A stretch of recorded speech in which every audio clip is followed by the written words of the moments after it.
The year 2387. The Galactic Council meets on Station Alpha Prime, a massive space station orbiting the neutral world of Kepler 442b. Representatives from 12 advanced alien species gather in the Great Hall. Key characters: Ambassador Kane. Human representative, experienced diplomat High Lord Vex, leader of the Talar Empire. Reptilian species Prime Nexus. Machine intelligence from the Synth Collective Commander Locke. Military head of the Brock Federation. Insectoid warrior Raceplot. Points: the Council discusses humanity's recent petition to join as a military partner. The aliens laugh at humanity's primitive technology and weak physical attributes. High Lord Vex mocks human weapons as fire sticks compared to their plasma cannons. Prime Nexus calculates human probability of survival in galactic warfare. At 0.003%. Ambassador Kane sits quietly as aliens debate humanity like children discussing pets. The Talar Empire presents footage of their recent victory over the Outer Rim colonies, showcasing their superior firepower and advanced shields. The Council votes unanimously to reject humanity's military application. They offer humans a protection contract instead, become a client species under alien rule, and they'll defend Earth from the growing threat of the Void Swarm, a mysterious enemy consuming entire systems. Kane stands and delivers a calm response. Humanity respectfully declines. Your protection. We'll handle our own affairs. The aliens erupt in laughter. High Lord Vex warns that the Void Swarm will reach human space within 6 months, and without Council protection, humanity will be extinct within a year. As Kane leaves, he sends a coded message to Earth. They've underestimated us. Begin Protocol 7. Themes introduced: alien arrogance versus human determination. Technology isn't everything. First impressions can be deadly wrong 3 months later. The Void Swarm reaches the edge of human space. The first battle occurs near Jupiter's moons. Key characters: Captain Ross, commander of the human fleet. Dr. Maya, chief scientist studying the swarm. The swarm, mysterious biomechanical entities. Plot: points: human deep space sensors detect massive objects approaching the solar system. Unlike anything seen before, living ships that seem to grow and adapt. The Galactic Council sends a message to Earth. Surrender now, and we'll negotiate your evacuation to work camps. Captain Ross leads humanity's defense fleet, 50 ships that look tiny compared to the swarm's massive bioships. The aliens watch from a safe distance, expecting to see humanity crushed in minutes. The battle begins. Human weapons seem pathetic against the swarm's thick armor. Plasma beams bounce off their hull. The aliens nod smugly. Humans are doomed. As predicted. But then something unexpected happens. Dr. Maya discovers the swarm, communicates through quantum frequencies. She realizes they're not just monsters. They're running from something even worse. The swarm attacks because they're terrified, consuming resources to build defenses. Captain Ross makes a shocking decision. Instead of fighting, he opens communication channels. Using Dr. Maya's research, he speaks to the swarm in their own language. The first successful communication with the swarm in galactic history. The swarm leader, a massive creature called the Prime, explains they're fleeing the Dark Ones, entities that exist between dimensions and consume entire realities. The swarm isn't evil, just desperate survivors trying to build enough strength to fight back. Ross proposes an alliance. The aliens watching are stunned. High Lord Vex calls it impossible. Humans are too primitive to understand cosmic threats. But the Prime agrees to Ross's terms. The swarm will stop attacking if humans help them prepare for the real enemy. Character development: humans show strategic thinking over brute force. Ross demonstrates leadership under pressure. Maya represents human scientific curiosity. 1 month later. Human-swarm alliance established. Joint operations begin. Key characters: General Stone, Earth's military strategist; Tech Master Bill, Human Engineer Prime, Swarm Leader; now ally Shadow, first scout from the Dark One's plot points. The Galactic Council demands humans explain their impossible alliance with the Swarm. They insist on inspecting human technology.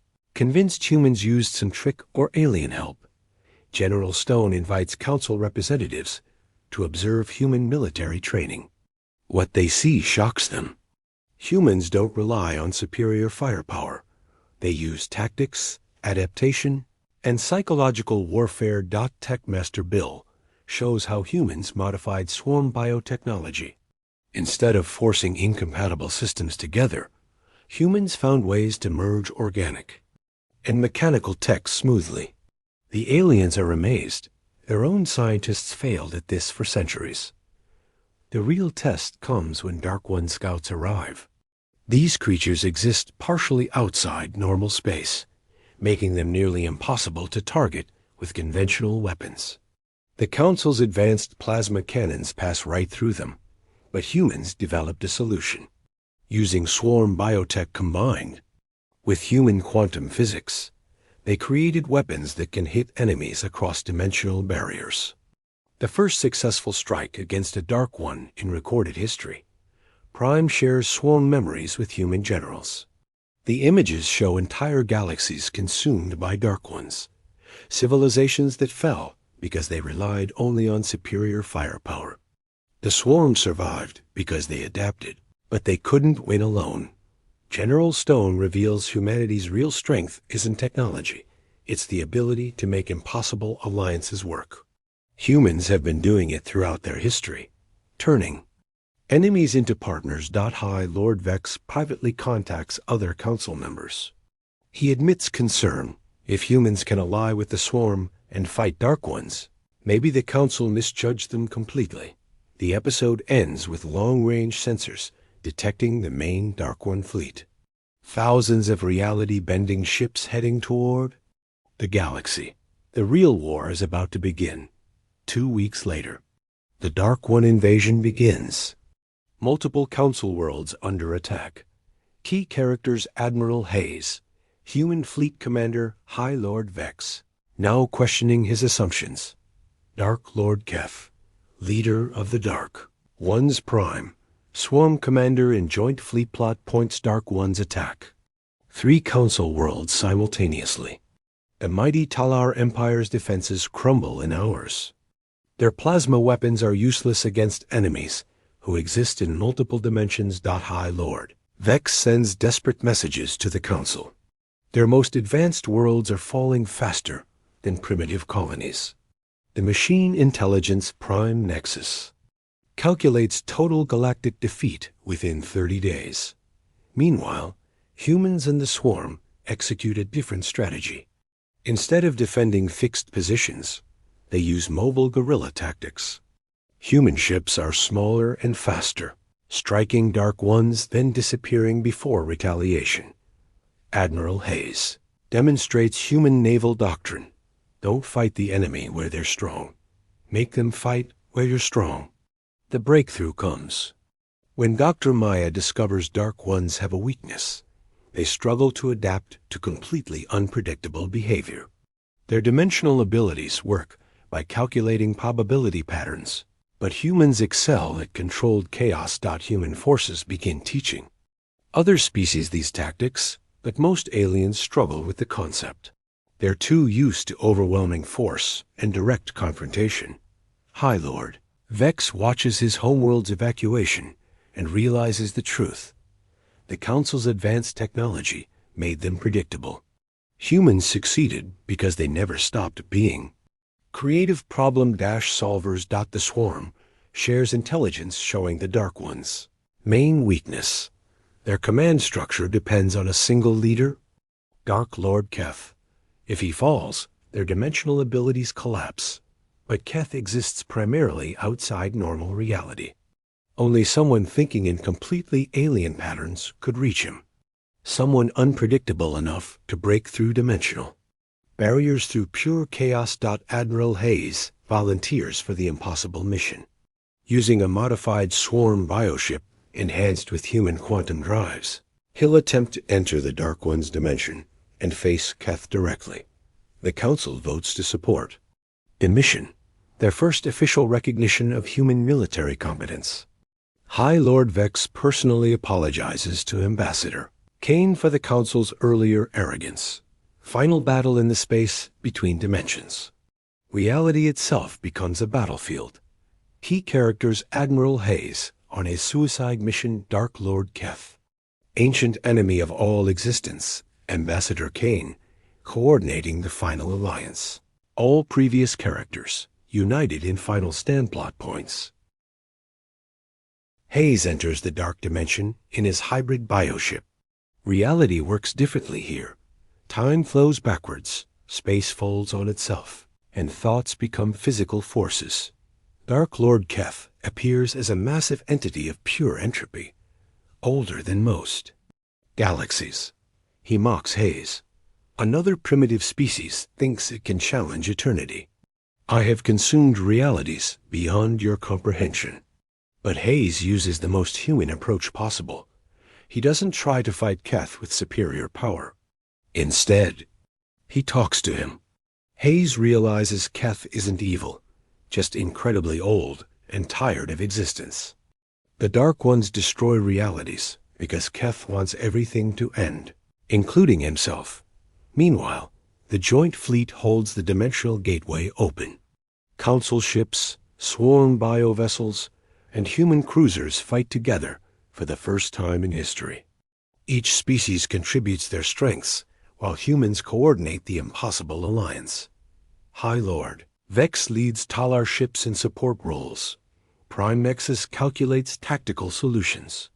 Prime commands swarm forces. But the strategy comes from human generals who learn to see strength in diversity. In the dark dimension, Hayes makes an unprecedented offer to Keth. Instead of destruction, why not try creation? Humans show Keth something he's forgotten in. Eons of existence. Hope for new possibilities. Keth, stunned by this concept, agrees to withdraw the Dark Ones to the space between galaxies. In exchange, humans promise to find Keth a way to experience existence differently, perhaps even mortality and natural death. The war ends not with violence, but with the most human solution possible, turning the ultimate enemy into a confused ally who needs therapy. Resolution 6 months later. The Galactic Council formally inducts humanity as senior partners, not junior members. Ambassador Kane addresses the Council. You judged us by our weapons and technology. But humanity's real strength was always our ability to find hope in hopeless situations and build bridges where others see only walls.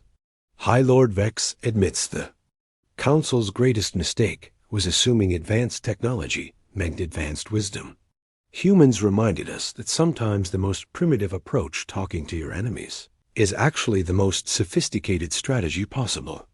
A story ends with human diplomats working throughout the galaxy, helping other species resolve conflicts through negotiation rather than force. The galaxy is more peaceful than it's been in millennia.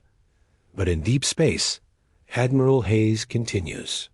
His strangest mission yet, teaching an ancient cosmic entity how to find meaning in existence. Because that's what humans do. They never give up on anyone, even the enemies of reality itself. Final message. They doubted humanity because we seemed weak. They were wrong. We weren't weak. We were wise enough to know that true strength comes from making others stronger too.